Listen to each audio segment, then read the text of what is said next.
Listen to this story about Charles Steinmetz and Henry Ford. Charles Steinmetz was a brilliant engineer. He worked for General Electric and he built sophisticated generators that were the backbone that powered Henry Ford's automobile plant in Michigan. And one day those generators broke down. Production in the plant came to a halt. They couldn't continue. Henry Ford brought all his engineers. They tried to fix it, but no one could find the problem. Henry Ford had no choice, and he brought Charles to fly into Michigan and try and see what's the issue. Charles came, he had a look around, tested it. After a few minutes, he took out a small white chalk, and he made a sign of an X on the machine. He told the engineers, open it over here. They opened the machine, and to their amazing surprise, he was 100% right. That was the problem. It was a little piece of metal that had bent inwards and was stopping the rotation. Charles took a hammer. He hit the piece of metal, he straightened it out, and within minutes, the entire production was back in action. A few days later, Charles sent an invoice to Henry Ford, $10,000 for fixing the machine. Now, Henry Ford was a rich man, and $10,000 wasn't the end of the world for him. But still, he was upset, and he wrote back to Charles. He said, how can you charge me $10,000 for just one hit with a hammer?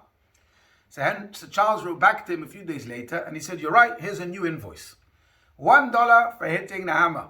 $9,999 for knowing where to hit with the hammer. And I love this story because this actually is what Judaism is all about. You know, our rabbis tell us that there was a big debate between the sages of the Talmud.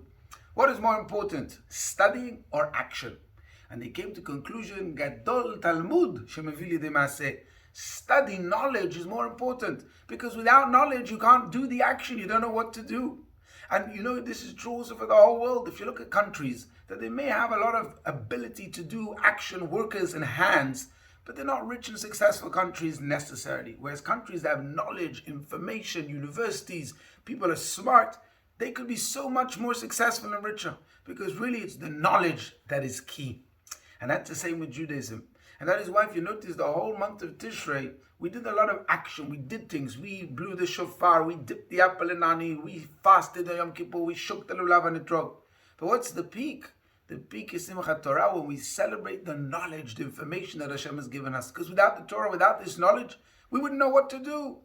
And that is why this is such a special moment. And I encourage each and every one of us to come to shul tomorrow, Simchat Torah, Saturday night, Sunday here in the diaspora, and dance the night away. Hold the Sefer Torah, kiss it, clutch it, hug it. Thank Hashem for this information, because without this information, what would we be? If information is important in the physical world to know to navigate the physical world, how much more so in the spiritual world? We need this information to make us who we are, to give us purpose and meaning in life.